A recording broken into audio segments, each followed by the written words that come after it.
Hi everyone, welcome back to Journeying with Jandolph the Green. I'm Jandolph the Green, and this is our second video in our book discussion series. If you missed the first video, I'll give you a link to that so that you can catch up on the series so far. It's not a long series yet, so it's easy to catch up on. Our first video was about relatable characters. And this video, similar to the first one, is growing out of a series of conversations that I had with readers a couple of years ago about what you really want to see and really don't want to see in the fantasy genre. So relatable characters was the most common thing that readers brought up in those conversations. And the next most common thing that readers talked about was world building, which doesn't come as a surprise that world building was one of the main things that readers wanted to talk about in terms of what we want to see in the fantasy genre, because world building is basically what defines the fantasy genre. So if anything is a surprise, it's that world building wasn't emphasized even above relatable characters, but it was a very close second. Obviously, if you care about fantasy, you're almost certainly going to care about world building as well. So when I talk to readers, the thread about world building that came up over and over very consistently was that readers wanted the world to feel real. And what they would usually give as examples of what it means for a world to feel real is that it feels well developed, it makes sense, it's cohesive. Readers mention things like the author didn't just slap on a piece that didn't make sense or just tag on an incomplete thought without connecting it to anything else.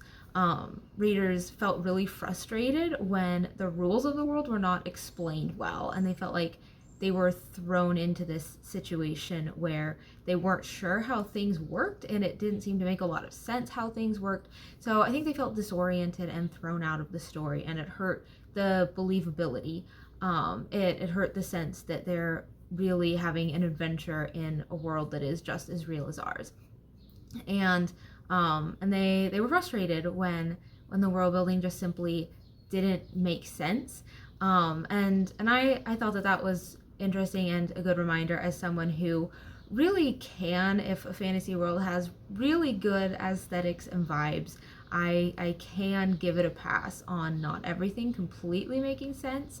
So I would be curious to hear from you guys, like, how much sense does the world need to make? I will definitely get frustrated if it's just totally nonsensical and it's not treated as nonsensical, right? Because there's the type of world building like Alice in Wonderland where the whole point is the absurdity.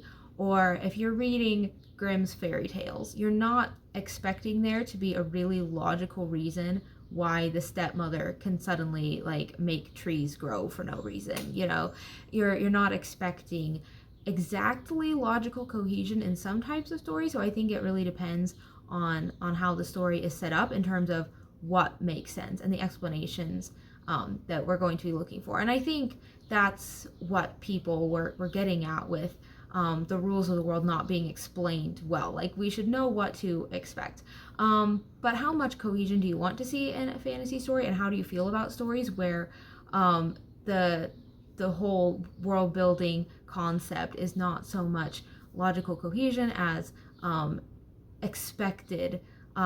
unexpected things happening, because there's such a wide range there, and I think it can work either way. But what doesn't work definitely is when a world is set up like it's this very serious, cohesive, believable world, and then it's just not, and it doesn't make sense. Another thing that got mentioned a couple of times was uniqueness in world building versus just feeling like we've seen all of this before.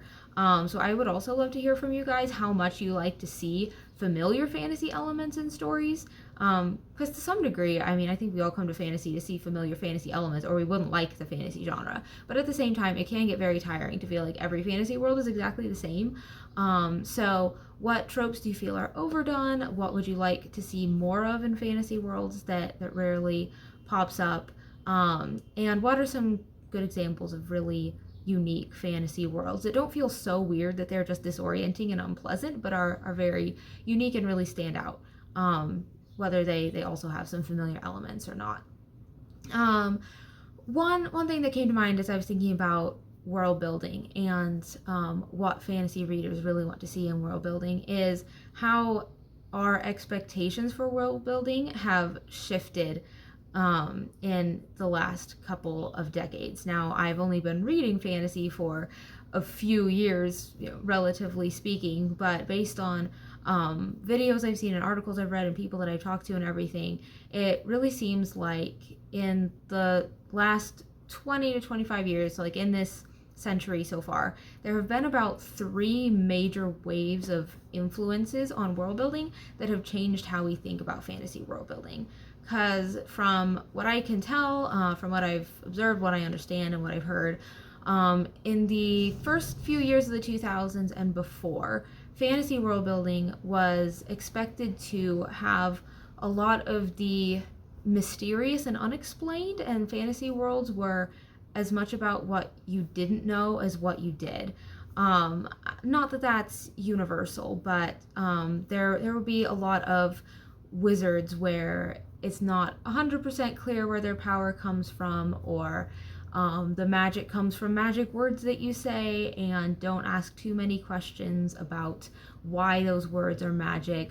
Or if there are explanations, they're just very simple, intuitive answers like, this is just how things are, basically. This is just how the world works. And you're not necessarily meant to seek for all the very detailed scientific types of answers as much as you are to just kind of enjoy the fact that things work differently in this world. And we will probably never know all of the reasons why that is.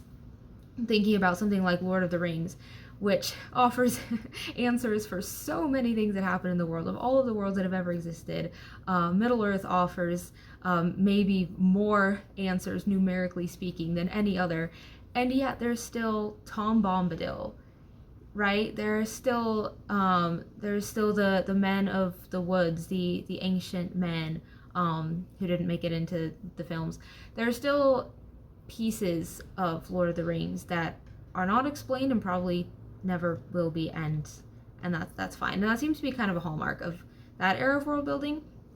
And it seems like there was a big shift in how we understand world building and expect fantasy worlds to work in the early 2000s and moving forward with the rise of Brandon Sanderson. Now, not to say that he's the only person or the first person to ever make this shift, but he has certainly popularized the idea of hard magic versus soft magic. And the idea of hard magic is basically that it has very distinct rules, that it's very predictable in the sense of, if you do X, then you will get Y result. It's much more like science. It kind of blends the lines between science fiction and fantasy at times, because it feels much more like the science of a different world than the supernatural elements of a different world, even if the supernatural is also at play. And again, not to overdo the distinction, because there have absolutely been hard magic elements in older stories than Brandon Sanderson's. And it's not like soft magic where the magic is less explained, more based on nature, intuition, or something. It's not like that has gone away, but it does seem like there has been a shift in fantasy readers expecting a lot more explanations of how things work in fantasy worlds. And I think in a sense that's a good thing for us writers, because I think it holds us to a high bar of make sure that you actually understand how your world is working, make sure that you put in the effort, make sure that that you believe in this world, that you find it believable yourself, and that you're not just throwing in some familiar fantasy elements like ingredients into a pot and and calling that good. So I think it's good for writers in a sense, and I think it can be a good thing for readers too, to think more critically about their books and to ask good questions about how things work. It's good practice for critical thinking in real life. So I think all of that is great. But at times I feel like if we are expecting hard magic systems or hard world building from every story, then we may miss or misinterpret some really good stories that just don't have that type of magic system or that type of expectation, where maybe there aren't as many explanations. We may start accusing it of being Deus Ex Machina or just not very well explained, when maybe the mystery is supposed to be a little bit more of the point, or maybe we're not asking the questions that the story is really wanting us to ask. So So I think that there are a lot of pros and cons there, and I think hard magic, when it's done well, is really cool and a really good addition to the fantasy genre. But there are the soft magic stories that I think still have a lot of value too, and maybe are not quite as popular anymore, except that there is another wave of influence on the fantasy genre, kind of in the opposite direction, which is cozy fantasy. And this really accelerated right after the pandemic, maybe a little bit during, but I think mostly after the pandemic, when everybody was really tired and overwhelmed, and so many people felt like, I just do not have the energy to ingest a world with 17 different cultures and languages and 3 magic systems that all have 2,700 rules to each of them. Like, people just wanted something a lot simpler, something that would be fantastical, but something that was not going to require nearly as much of the brain gymnastics as the really complex hard magic fantasy world, or even soft magic fantasy worlds can also be very complex, and people wanted a break from that. And that's a big reason why cozy fantasy has become so popular. And in cozy fantasy, usually you've got very low stakes, very simple magic. It tends to be in a small town, a small business, within a family.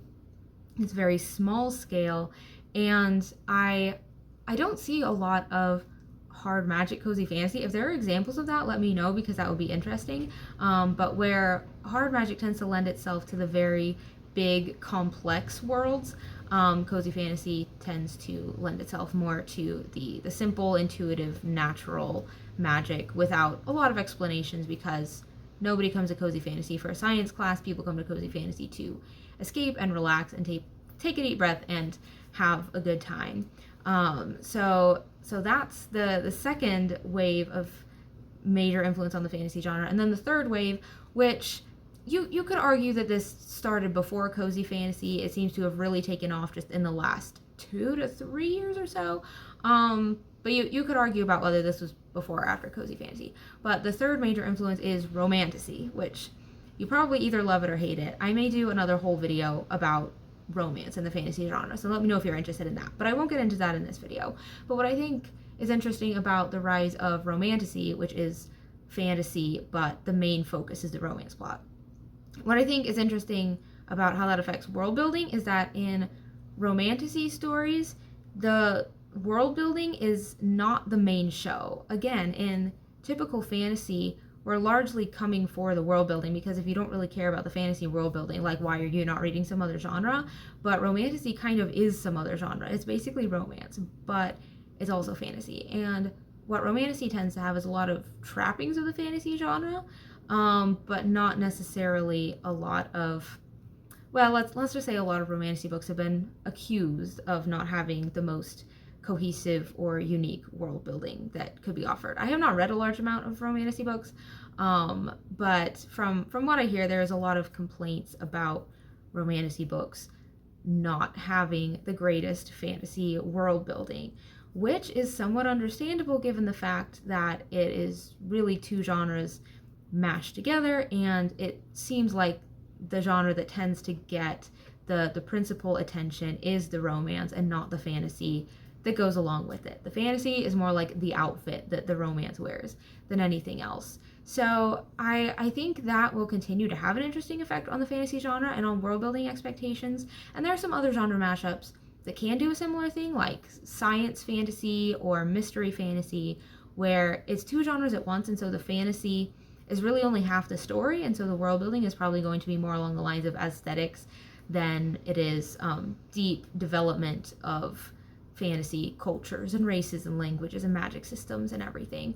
I don't think there's anything inherently wrong with having a story that basically belongs to a different genre but has the fantasy aesthetic.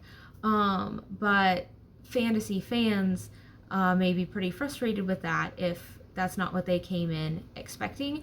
And I do think if you're going to tell a story that is even half fantasy, you do need to put the effort into the fantasy side of it just as much as the other genre side of it, so that it can be a good romantasy book or a good mystery fantasy book, and not just a good romance book or a good mystery book that happens to have some fantasy on top of it. So I would be really interested to hear your thoughts on all three of those movements or shifts, the hard magic, the cozy fantasy, and the romantasy or genre mashups. And let me know if there are any big shifts that I missed or left out. But I'd be interested how much you like these shifts, if you have a favorite one or a least favorite one. Personally, I'm kind of partial to the early 2000s and previous type of fantasy. So let me know if I'm not the only one, or if I am, that's fine too. We don't, have to live in the past. But what do you think of these shifts in fantasy? Do you see these shifts, and what are the pros and cons of them specifically on world building? And what would you like to see more of, and what do you feel like the fantasy market has a little too much of these days? And just in general, what type of world building is your favorite? Are there various elements of these different types of world building that you like to incorporate, or that you like to find in your books? Like as a writer, I feel like I kind of combine all of these, where I like the feeling of the mysterious and unknown and unexplainable in the pre-hard magic era, but I also like the groundedness and believability of the hard magic type of world building. I like that fantasy can be combined with other genres, and that we can get really creative about how we do fantasy by bringing in aspects of other genres. I like that cozy fantasy reminds us that fantasy is kind of supposed to be fun sometimes, and we don't always have to take it so very seriously. And laughter and having a good time is just as legitimate in fantasy as a bunch of really dark warlords trying to take over the world from each other. So I think that there are things to learn from each of them. But I would be interested to hear what are your favorite elements of these different types of world building, or if there are other types of world building that you enjoy. It's been interesting to see fantasy readers and writers recently think about categorizing fantasy worlds. I don't know if that's something that would have happened as much a couple of decades ago or before, but I've recently seen a YouTube video that I thought was quite interesting that I will link, where the booktuber talks about 10 different levels of fantasy complexity, and I thought that was an interesting concept to think about.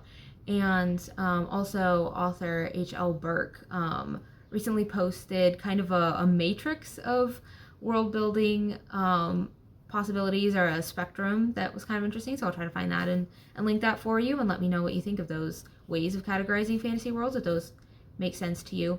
Or maybe you don't usually categorize your fantasy worlds at all, and you just either enjoy it or don't. And I would love to hear about that too. So thank you so much for being a part of this discussion. Leave a comment below, either the YouTube video if you're watching on YouTube, or the Substack post if you're reading through Substack. And I'm looking forward to talking with you all about fantasy world building, one of the most fun subjects in the world. So I think we'll have a really good time. Thank you for journeying with me. Bye.